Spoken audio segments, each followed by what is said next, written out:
Republican influencers are having an absolute meltdown over the new American Pope. Let me explain and just show you what they're saying. Robert Prevost was selected as the Pope today, with his views on immigration aligning with the previous Pope, Pope Francis. He tweeted that J.D. Vance was wrong about immigration. He retweeted criticism of Trump and Bukele's Oval Office meeting. And Republicans are not happy. Or a loomer calling the new Pope, quote, in all caps, woke Marxist Pope. Charlie Kirk criticizing the new Pope for praying and thinking about George Floyd. Conservative activist Sean Davis saying the new Pope seems to be anti-Trump and pro-open borders. And I think that's what makes his selection so remarkable. It is a rejection of MAGA politics. It's a rejection of the idea that we need to fear immigrants, that we need to fear our neighbors, that the politics of fear of Trump and J.D. Vance will not win. Why these conservatives are so upset today. I'm telling you, Donald Trump has converted more people to Catholicism over the last week than fucking all of the Crusades put together. You remember when we said that if Donald Trump was for something, no matter what it was, the liberals were going to be against it? Well, I guess the same thing works in reverse. Because Donald Trump just had something bad to say about the Pope, and now every liberal on the internet loves the Pope and loves Catholicism. They think it's a really important part of our world and the Pope needs to be paid attention to, which is one hell of a switch, considering how they've always felt, and considering the fact that all of these liberal creators have probably never had one good word to say about the Catholic Church or the Pope. But now, he is a model for life. He is somebody to listen to. He is an important person in the world that we all need to listen and get along with. And all Trump had to do was disagree with him once. Like, this is like nationwide Trump conversion therapy to Catholicism. The Catholic Church ought to pay Trump because they're getting more people converted over than ever before. And all it took was for Trump to disagree with him one time. You liberals are fucking sheep. The new Pope criticized Donald Trump and J.D. Vance in just the last 2 weeks when he was a cardinal. This is pretty wild stuff. Check this out. First, not 3 weeks ago, he shared a tweet criticizing Trump and the Salvadoran wannabe dictator Bukele for their policy of sending illegal immigrants from the U.S. to El Salvador to a high-security prison. This tweet criticizing J.D. Vance that the Pope himself wrote as cardinal in February is kind of amazing. So Vance tried to claim that Catholic doctrine says it's okay to hate immigrants and not care about them. Well, Vance, okay, let me read you what the Pope says. No, you're out of line. That's not right. So let me read you what Vance said. Vance claimed that a teaching known as Ordo Amoris justified MAGA's crackdown on immigrants. Quote, you love your family, and then you love your neighbor, and then you love your community, and then you love your fellow citizens in your own country, and then after that you can focus and prioritize the rest of the world. While the new Pope as cardinal said J.D. Vance is wrong, Jesus doesn't ask us to rank our love for others. Not only is it amazing that the new Pope criticized Trump and Vance on immigration just a couple weeks ago and then a couple months ago, but he left this up. His Twitter account is still up. These tweets are still up. Why haven't they been removed? Because he wants the message out there. He's standing by his commitment to immigration. This is very interesting. Again, he's was really bad on gay rights issues and trans issues about 10 years ago. Let's see how he is now. But on the immigration front, at least, he's quite humanitarian. Let's hope he's a humanitarian more generally as well. I genuinely can't believe MAGA sometimes. Are they actually even religious, or is that all just a performative stunt? Because we finally have a Pope from the USA. Out of the 266 popes that have led the Catholic Church, this is the first Pope from the USA, from Chicago, in fact, where my recording studio is. And rather than being grateful or celebrating or praying, whatever MAGA should be doing, they are mad. They are melting down on Twitter because the new Pope is not sufficiently radical enough. Because the new Pope doesn't agree with Trump's most radical policies on immigration and stripping people of due process. I mean, this is the least Christ-like movement I've ever seen. It's more cult-like than anything. Can MAGA supporters watching this video, I know a lot of them watch this video, can you tell me what verse of the Bible says, lie to thy neighbor, call thy neighbor nicknames, steal from the rich, evict the poor? Which Bible verse says that you should just grab women by the you-know-what? Which Bible verse says that you should hoard a massive amount of wealth while, again, evicting poor people, as Trump has done multiple times? This dude is the antithesis of what Christianity stands for. And with that being said, let's jump into the story. 5 years ago, Robert Prevost reposted a tweet from Bishop Burbidge, and it says, "We continue to pray for Mr. George Floyd and his family in his honor, and we prepare for Pentecost as we ask the Holy Spirit to unite us and heal our wounds. May all hatred, violence, and prejudice be eradicated so that we may live in harmony and in the peace of our Lord Jesus." You know, that's actually a solid message. I'm not a religious person myself, but I like that message. That's solid. But that is wokeness to MAGA. That is genuinely what wokeness is to MAGA. Art Candy says, "Oh man, MAGA is going to lose it about Pope Leo the 14th, Robert Prevost, who reposted someone who was praying for the family of George Floyd." And she was right. They are incredibly, incredibly mad. Harry Sisson said, "The new Pope, anti-Trump, anti-JD Vance, pro-immigration, pro-refugee, pro-gun control, said racism should be rejected and justice should be sought. MAGA's worst nightmare." Brian Tyler Cohen, "Pope Leo the 14th is a vocal critic of Donald Trump and JD Vance, sharing a post criticizing their attacks on due process and immigrants. Quote, 'Do you not see the suffering? Is your conscience not disturbed? How do you stay quiet?' I genuinely feel like one of the core tenets of the Bible is that everybody should be treated fairly and that due process is necessary." Let's take a look at these posts. These are a little bit more recent, from February of 2025. So after Trump took office again, Robert Prevost, or Pope Leo the 14th, said, "Pope Francis' letter, JD Vance's Ordo Amoris, and what the gospel asks us all on immigration." In this post, he rejects the Trump Vance style of immigration policy. And then he writes straight up, "JD Vance is wrong. Jesus doesn't ask us to rank our love for others." And then Robert Prevost posted, "As Trump and Bukele use the Oval Office to laugh, feds elicit deportation." So here's what I'm going to say about the new first ever American Pope. I'm cautious. I'm cautiously optimistic. I'm concerned because currently in the United States of America, we are moving forward towards a theocracy where religion is controlling our government. And Catholicism, for all the good, the bad, and the ugly, is a major institution, not just in America, but globally. So the impact that this administration, the horrific impact that this Trump administration is having on not just our nation, but around the globe, can be either hurt by an American Pope, or it could be assisted by the American Pope. So I'm not going to be jubilant at this time. I'm not going to really be jubilant at all about it because, quite frankly, I mean, okay, it's the first American Pope. That's great. But number one, he has big shoes to fill. And number two, he's got to earn my respect as a religious leader, as a human being, and finally, and most importantly, as a servant of God. Hi everyone, so yesterday a new Pope was elected, and for the very first time it is an American Pope. And although I'm not Catholic, I am excited for all the Catholics who are enjoying this moment. However, leave it to leftists to try to make this about Trump.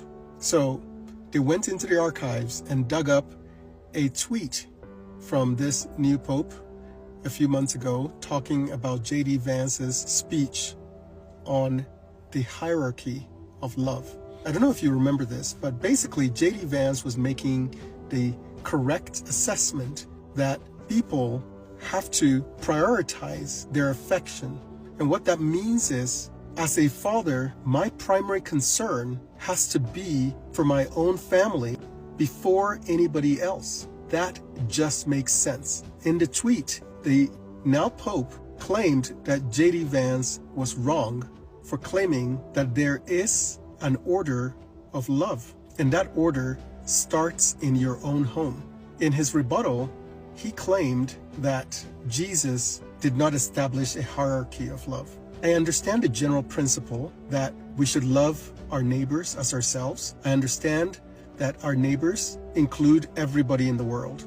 However, tell me this, would you trust a man with malnourished kids claiming to want to feed the hungry of the world, there's a quote from someone I really admire that I believe resonates. No amount of success can compensate for failure in the home. So yes, there is a hierarchy of concern, a hierarchy of love, a hierarchy of affection. Anybody who thinks helping the world before focusing on their family is the way to go will find that they will accomplish neither.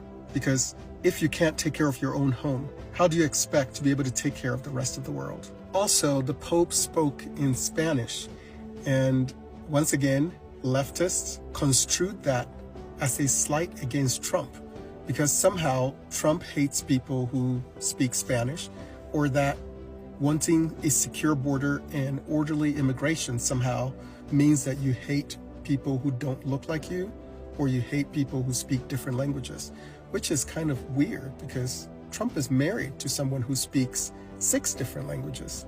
And many of his supporters, like me, speak multiple languages. And yet we've been embraced, we've been supported, we've been loved, and we've been affirmed in this movement. So where are the leftists getting this idea that a person speaking a different language is somehow a problem for Trump or Trump supporters?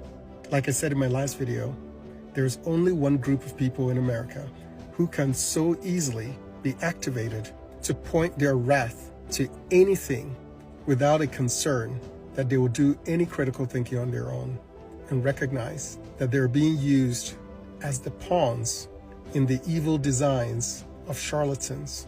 Let's talk about why this American Pope is a fantastic move by the Vatican in light of Christian nationalism and Trumpism. I'm doing my master's thesis on Project 2025 and the rise of the religious right. I have talked about in other videos in my Project 2025 playlist how the religious right, the conservative national Christian movement, has infiltrated so many different sectors of American society. They have gone after education, healthcare, politicians, pop culture, etc. What I didn't talk about in those videos, but I am writing in my master's thesis, is how they have infiltrated the United States military. Most chaplains, I served in the United States Air Force Reserve Chaplain Corps as a progressive chaplain.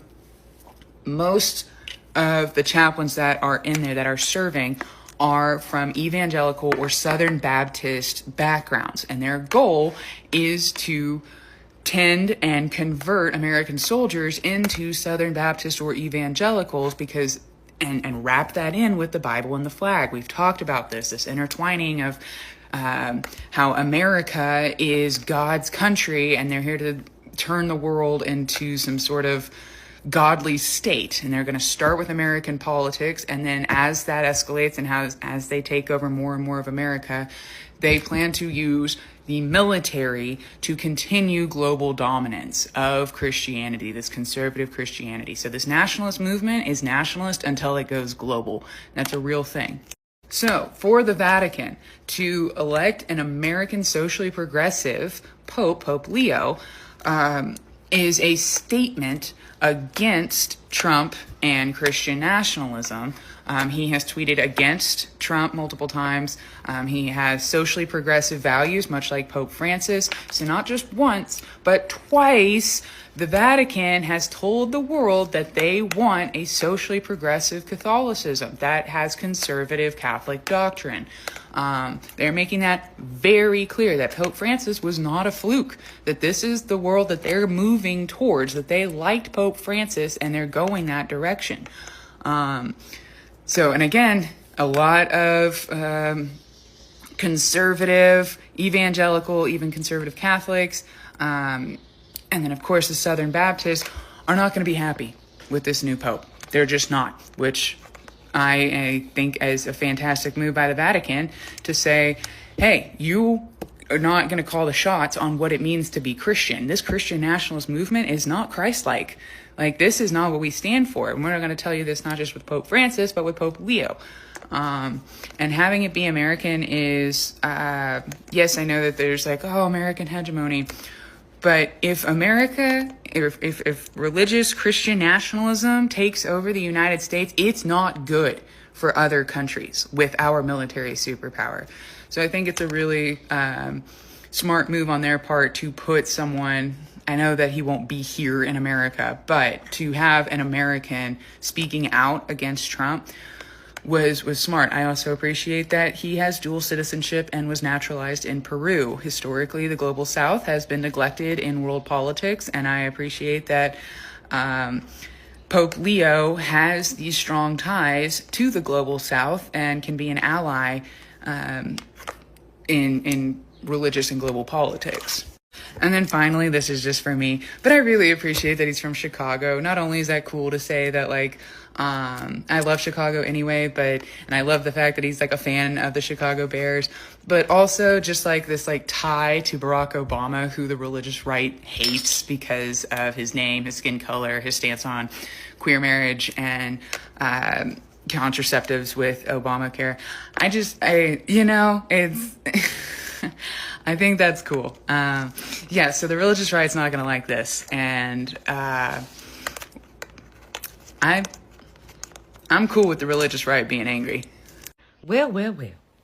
Now, I know we talk about Dementia Don all the time and how he's always falling asleep. Did you see him yesterday on TV? All those cameras and all those lights and all those people in that room talking, and he was still nodding off in the middle of doing a trade deal. That's why the trade deal's so bad, by the way. You know, 0 tariffs for automobiles and petrol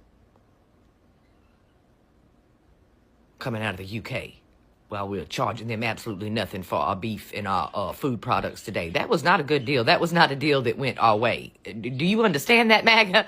Do you understand that was not a good deal? We got screwed, baby. Maybe it was because he was falling asleep.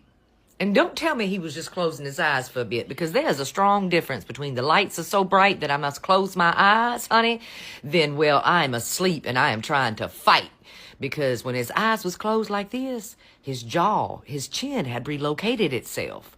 Yes, honey, when your chin relocates itself to the back of your neck, you asleep, baby. You are asleep. When your jaw has lost all control and strength, you are out cold, honey. He was...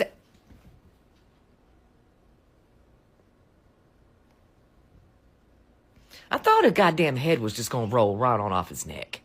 But either way, there's another reason we need to be concerned today. And I'm not talking about the silly shit he had to say about Mattel being a country, honey. No, I'm talking about this. First, there was this, today, 2 hours ago. MSNBC, the worst there is on television, misrepresentation is so far knowingly off in their statements about me and tariffs that it should be considered a major campaign violation. The campaign is over. No, but, Daddy, the campaign is over, honey. Are you okay?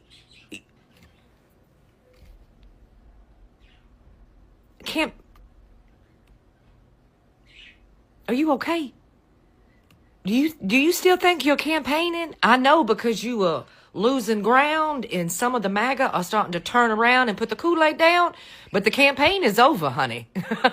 It's over. You're won. You were there. And I'm sorry you're having to deal with all this despair. If you wouldn't have cheated, then you wouldn't have been left, I don't know, depleted of your senses to know that, well, you don't fucking own half the country, bro. But either way, that's not all we should be concerned with today. We should be a bit concerned with this, too. He says China should open up its markets to the USA. Would be so good for them. Closed markets don't work anymore. You closed the market, you silly-ass fool. Have you forgotten? Did you forget you were the one that put the tariffs on China, hon, and shut the whole market down? You were outmaneuvered. Checkmate.